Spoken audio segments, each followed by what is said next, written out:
Welcome to The Cutting Floor, a weekly podcast of West Cannon Baptist Church. Hi, I'm Emily, and with me is Pastor Zach. This week, your sermon covered Genesis 17, verse 1 through 18, verse 15. Is Ishmael included in the Abrahamic covenant? It's interesting as we read through the unfolding of this covenant with Abraham that really begins to be introduced in chapter 12, where the promises are initially given to Abram of land and nation and blessing, and then realized more intensively in Genesis 15, where those promises are reiterated, but then the covenant is established. And Abraham keeps trying to insert a practical solution for the problem of his lack of a child, and particularly in relation to the covenant and the promises, a lack of an heir. So he starts with Eliezer, his servant, in Genesis 15. God rejects that. Then we have the episode with Abraham and Hagar and Sarai, and then the birth of Ishmael. And then Abraham puts forward Ishmael as his heir, and God says, no, I'm establishing my covenant with Isaac. My covenant will be with him as your heir. You're going to have a son with Sarah. So what do we do then with Ishmael? Is Ishmael kind of left out in the cold? And we find that God then turns and says, but I have heard you, Abraham, and I will still care for Isaac. I will make him into a great nation. 12 princes will come from him. Then after that, Abraham and his whole household are circumcised, which is the sign of the covenant that God has made with Abraham, and the text explicitly tells us that Ishmael is circumcised along with everybody else. So then the question that you're raising is appropriate. Is Ishmael part of the Abrahamic covenant or not? Because on the one hand, we're told that it's not going to flow through Ishmael, it's going to flow through Abraham's other son to come, Isaac. And yet, if that's the case, why does Ishmael receive the covenant sign of circumcision? I think if we kind of run forward a little bit in the Genesis narrative, what we're going to find is that Hagar and Ishmael, once Isaac shows up on the scene, and it becomes clear that Ishmael has become displaced essentially as the heir apparent to Abraham, that Hagar and Ishmael find this to be an untenable situation, and there's animosity that even in childhood begins to rear its ugly head between Ishmael and Isaac, and then that will overflow into animosity once again between Sarah and Hagar and Ishmael end up fleeing away from Abraham's family, and Hagar will eventually return to Egypt. And I think what we end up seeing is that Hagar and Ishmael part ways from Abraham, and therefore they kind of step out of the covenant and the blessings of the covenant that are going to be given to Abraham and Abraham's family. And so while there are still promises that are reserved for Ishmael, there are going to be promises that are mediated outside of the Abrahamic covenant. So while Ishmael receives the initial sign of the covenant and circumcision as part of Abraham's broader household, once Ishmael and Hagar leave Abraham's household and they voluntarily cut themselves off, they're being cut off from the circumcision covenant, or the blessings of the covenant of which circumcision is the sign. Genesis 17, verse 2 makes it sound like God is making a new covenant with Abraham, but the covenant ceremony occurred back in chapter 15. So is the covenant in chapter 17 a new covenant? As we read through chapter 17, the way in which God refers to the chronology of this covenant with Abraham changes even throughout the chapter. So he begins by saying, I will make my covenant with you. He says that a number of times throughout the chapter. Elsewhere in the chapter, he says, I have made, or I made my covenant with you. So there's this flexibility in the language that God is using in relation to the timeline of this covenant with Abraham. So the question is, has the covenant already been made? Is this the covenant being made in chapter 17 and it wasn't fully completed in chapter 15? Or is this a new covenant altogether in chapter 17 that is distinct from the covenant in chapter 15? I think the easiest way for us to put all of these pieces together is to recognize that in the timeline of Abraham's life, there's this unfolding, as we've seen, of the fullness of the covenant. So the covenant is firmly established and formally agreed upon, or it's formally finalized in Genesis 15 when the covenant ceremony takes place. And while Abraham is sleeping, God walks between the pieces of the cut up animals and speaks the terms of the covenant. That is the formal covenant ceremony that takes place. And from that moment forward, Abraham is in covenant with the God of the covenant. However, in the unfolding of the covenant terms, including some of the additional elements of the covenant that are happening in Abraham's life, that takes place over time and is given in, like I said, an unfolding progression to Abraham. So we get in 17 these new elements of the covenant, including some additional promises, like Abraham's going to be a kingly line, and then also some terms like this circumcision element. And so I think the flexibility that we see in 17 in the language that God uses about the covenant, I will, I have, I did establish my covenant with you, are all ways for us seeing that this is a covenant that has already been formally inaugurated, but that is being continually developed. And God is simply saying in sort of this more formal legal kind of language, covenantal kind of language, I am, I will, I have made my covenant with you. And so we shouldn't read it too tight of a chronology there of the point in time installation of the covenant, which has already occurred. Instead, this is broader covenantal language that is speaking of the unfolding development of our covenant understanding. Are there similarities between the promises made to Ishmael and the promises made to Isaac?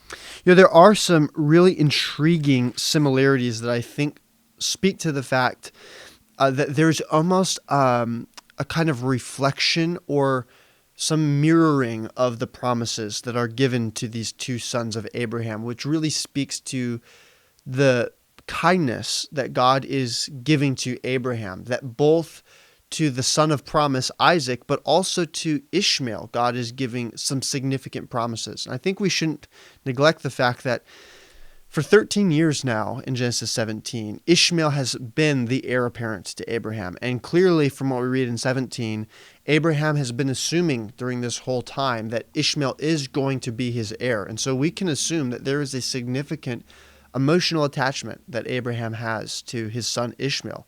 He loves Ishmael. That becomes clear throughout the rest of the text as well.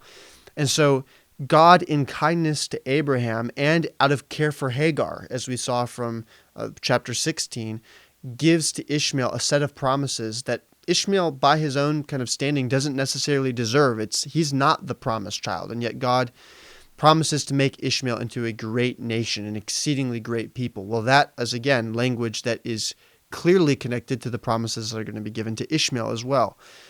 12 princes, we read, are going to come from Ishmael's line. Well, what is the corresponding connection with Isaac? Well, Isaac is eventually going to have a son, Jacob, and Jacob is going to have from him the 12 tribes of Israel. And so there's going to be this connection between the 12 princes of Ishmael and the 12 tribes of Israel. But there's also going to be some distinctions there. Ishmael is going to be over and against his brother Isaac. We've seen that already in chapter 16, that proclamation that Ishmael is going to be this wild donkey of a man who's going to have his hand constantly raised against his brother. But he will constantly be one who is subservient to Isaac and to Isaac's line of promise. And connected in that, we can see a hint of that in the notion that Abraham has promised that kings will come from his line through Isaac. Isaac's going to be the kingly line.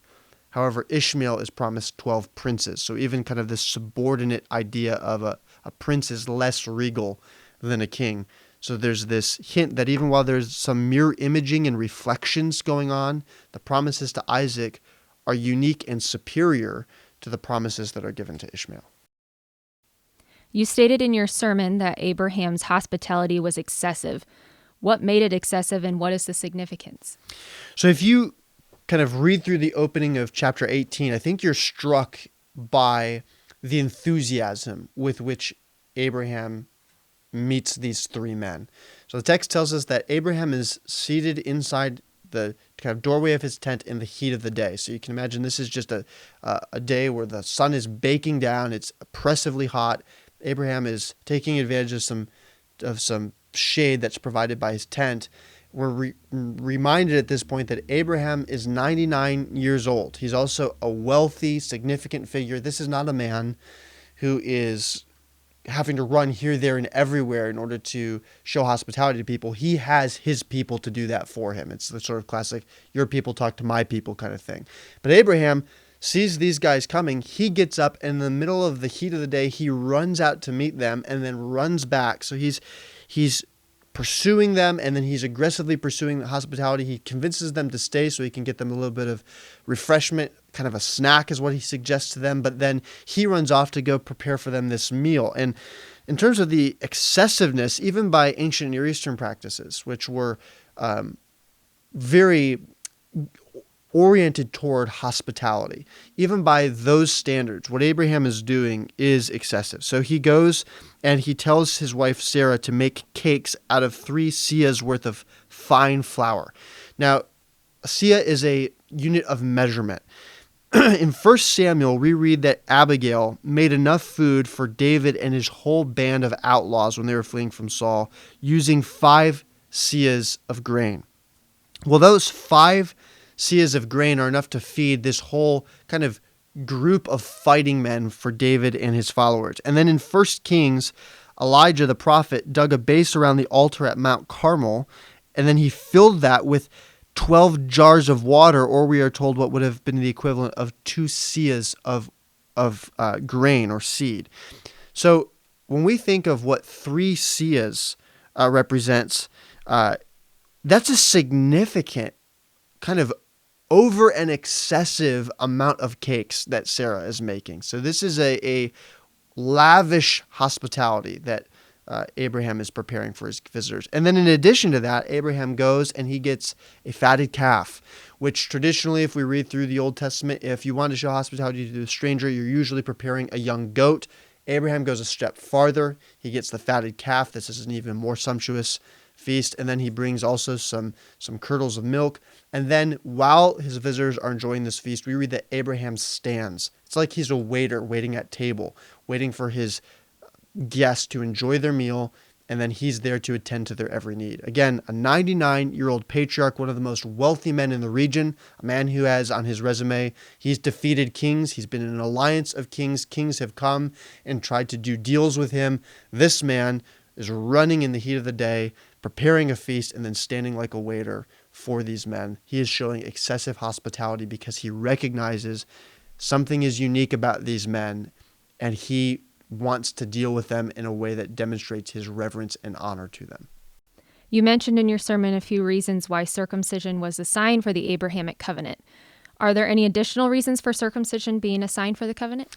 Yeah, I'll give 2. One just briefly. I think we see in the promises to Abraham that one of the main features is this promise of growing offspring that will eventually grow into this great nation. And so I think when we see also this hardship, the main problem for Abraham that's being developed in these chapters of Genesis is he's old, he has a barren wife. How are these promises ever going to come to fulfillment if Abraham doesn't have a son? And so the circumcision covenant, the sign of the covenant, is, I think, appropriate because it's a reminder to Abraham and to his descendants that the promises are offspring that will grow into a host greater than the stars of the heaven for their number. And so it's appropriate, I think, that circumcision be the sign of a covenant that's connected to the growth of offspring. Secondly, another, I think, interesting element to the circumcision covenant is that we often think that circumcision in the ancient Near East was something peculiar to the people of Israel. But that's actually not the case. In fact, many different people groups in the ancient Near Eastern world practice circumcision. But one of the unique ones is the people of Egypt. And in Egypt, the Egyptians circumcised their priests. So it was a unique way of marking out those who had devoted their life to the priestly office in Egypt. Well, we know already from the promises in Genesis 15 that the descendants of Abraham are going to go spend 400 years in slavery in Egypt. So this kind of if we want to think about it, kind of the incubating time in Israel's history when the 12 sons, the 12 tribes, will eventually grow into this great nation, is going to be this period of 400 years while they're in Egypt. Well, they're going to be living in this culture surrounded by people where the circumcised individuals are those who are the priests. Well, Israel, everybody, all of the male children are circumcised, which points to the fact that the people of Israel are going to be not only a holy nation, but a royal priesthood. And we get all of those ideas brought together in Genesis 17. They're going to be a kingly line. They're going to be a nation set apart.